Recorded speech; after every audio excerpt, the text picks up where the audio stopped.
few hours after Victor and Ijoma left the city, they arrived at his late father's compound.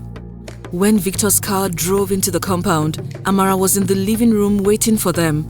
As soon as she heard the sound of the car, she rushed outside to welcome Victor and Ijoma. To show that Amara was particularly interested in seeing Ijoma, she rushed to Ijoma's side of the car and opened the door for Ijoma. Hey, my daughter! I am very happy to see you. Chai! You are more beautiful than I had expected. Amara said as she hugged Ijoma. Good afternoon, Mama. Ijoma said shyly. Hey, my son, I am really impressed with your choice. She is as beautiful as the sun, Amara said as she hugged Ijoma again. Please, come inside. I have prepared a sumptuous meal for both of you, Amara added as she excitedly pulled Ijoma to the house. When Ijoma saw how Amara was so excited to see her, she was in shock. Upon entering the house, Ijoma saw that Amara had cooked different kinds of food and had carefully arranged everything on the dining table. Mama, did you cook all this food by yourself? Victor asked in shock when he saw the different kinds of food on the table. This is not everything. There is even more in the kitchen. Amara smiled. More? Ijoma asked in shock. Yes, my daughter. I wanted to impress you, so I woke up by 5 a.m. to cook all this food. Amara smiled. Mama. This is too much now. Where did you even get the energy from? One type of food would have been enough, Victor said. Please leave me alone, Amara said playfully. It's not every day you get to see your future daughter-in-law, especially one who is as beautiful as a goddess, Amara added. Okay, I have left you, but do not call me tomorrow to complain of waist pain, Victor said. Please, my daughter, come and sit on my thighs. I have dreamt of this day for a very long time, Amara said, grinning from ear to ear. But Mama, I'm too big for you to carry, Ijoma said reluctantly. Don't worry, my dear. I have enough strength to carry you, Amara said. Without even waiting for Ijoma to say another word, Amara pulled Ijoma to herself and gestured at her to sit on her legs, which Ijoma did. Throughout that day, Amara continued to treat Ijoma like a baby. In fact, she had forgotten that her own son was there with them and just focused on Ijoma. She didn't even let Ijoma take the dishes to the kitchen or clean up the dining area. Instead, she ordered Victor to clean the dining area and do the dishes. When it was time for Victor and Ijoma to return to the city, Amara packed some food for them and begged them to visit her soon. So, what do you think of my mother? Victor asked Ijoma while they were on their way back to the city. Your mother is so nice! Oh my God! She made an adult like me feel like a complete baby! Ijoma said excitedly. I told you my mom was one of the sweetest and kindest women, didn't I? Victor bragged mildly. You did! But she totally exceeded my expectations. Honestly, I didn't think she would be so happy to see me, Ijoma said. And the food she packed for us is enough to last us for a whole week. Ijoma laughed. That's Mama for you. She doesn't joke with food. I just pity you that you've told her that Ofe Nsala is your favorite. She will just visit you with a pot of soup one day. Victor laughed. Even though Ijoma loved the reception she got from Victor's mother, it didn't change how she felt about marrying a man whose mother was alive. The reason Ijoma was hell-bent on her decision was because she grew up in a house where her grandmother was constantly abusing her mother.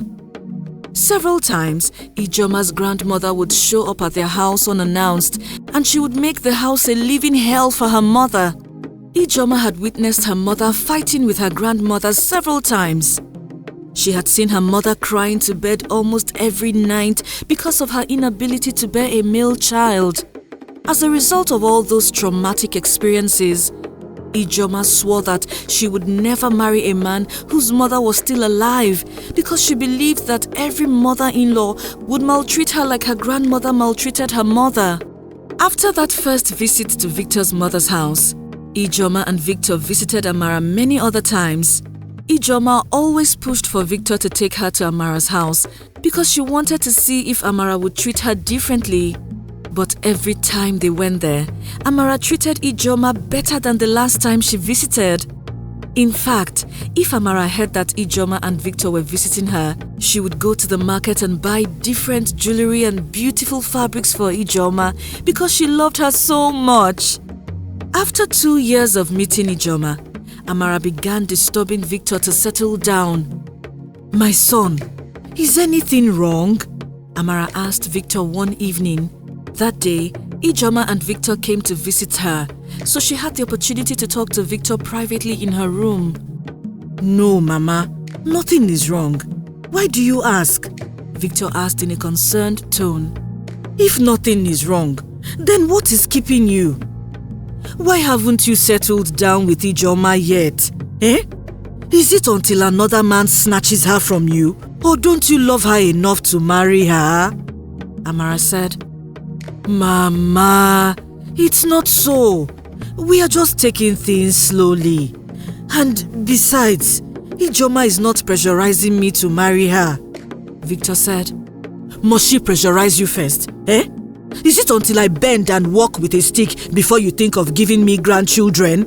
Amara said. Immediately Amara said that, Victor burst into laughter. "If I slap you now, all your teeth will fall out." Amara growled. "I'm saying something important and you're laughing." Amara said, "I'm sorry, Mama." Victor apologized. "I am serious. If you weren't thinking of settling down, you better start now. Can't you see that you are not getting any younger? You will soon start growing white hairs on your head and chest." Amara said, "It's okay, Mama. I will think about it and plan towards it." Victor said, "Now you are talking. That's what you should have said. I have observed Ijoma and I know she's a good girl. All that is left is to make her your wife." Amara said, "I have heard, Mama. Let's go to the living room. Ijoma must be waiting for us," Victor said, and then he left his mother's room. Amara did not know, but Victor had already been thinking of settling down with Ijoma. In fact, he had gotten an engagement ring and was waiting for the right time to ask the big question. 2 weeks after Amara had that private discussion with Victor, Victor asked Ijoma to marry him, and she said yes. If only he had known that he was about to make a big mistake. Since Ijoma and Victor were both financially stable and earned a decent amount of money, their wedding planning didn't take long. In less than 3 months, they had everything sorted out and they got married in grand style.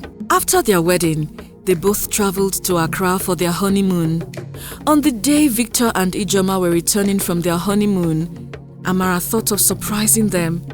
So she went to their house and cooked a delicious pot of soup for them because she knew they would be so tired from their trip. "Babe, did you pay anyone to come and cook for us? I'm perceiving an aroma," Ijoma asked excitedly as soon as she entered the house. "No, I didn't." This soup smells just like Mama's soup," Victor said. "Mama's soup?" Ijoma growled. "That's not possible. What will Mama be doing in my matrimonial home without informing me in advance?" Ijoma added. "Surprise!" Amara said excitedly. In fact, she jumped out of the kitchen like a child to surprise Ijoma and Victor. "Mama, what are you doing here?" Ijoma said. "Ijoma, dear, you are squeezing your face. Did I make you angry?" Amara said in a low voice.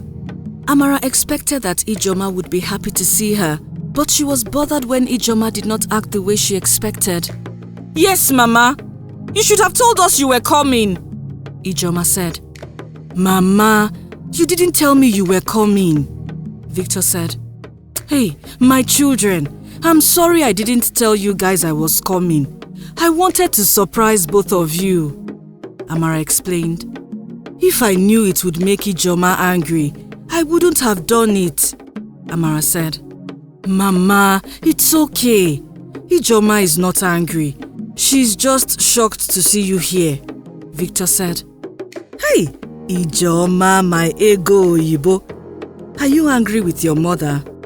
Amara asked in a playful tone, expecting that Ijoma would either say yes or no. Instead, Ijoma did something that shocked everyone. She hissed loudly and walked out on Victor and his mother. When this happened, Victor and his mother were shocked and speechless. That night, Ijoma refused to eat the food Amara had prepared. She went out and bought food from a restaurant, which hurt Amara so much. But Amara believed that everything was her fault, so she didn't take it to heart. As time passed, Amara began to notice that Ijoma's attitude toward her had changed. And she was right. No one knew that Ijoma had been pretending the whole time just because she wanted Victor to marry her. After her wedding to Victor, she no longer had a reason to pretend.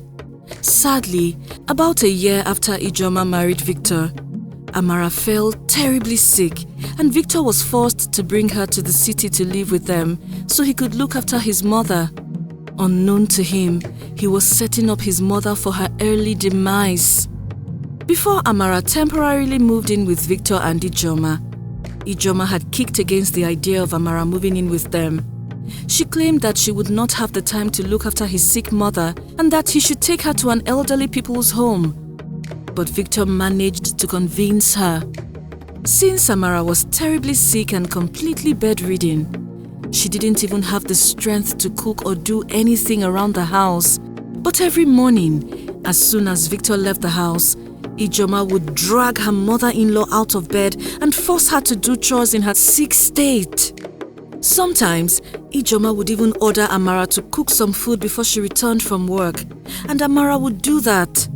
Unfortunately, one day, something very heartbreaking happened. That day, Ijoma ordered Amara to cook jollof rice before she returned from work. But because Amara was not getting any better, she remained in bed until evening. In fact, Amara had forgotten about the food until she heard Ijoma's car driving into the compound. Out of fear, Amara rushed into the kitchen to put the rice on fire, but it was already too late.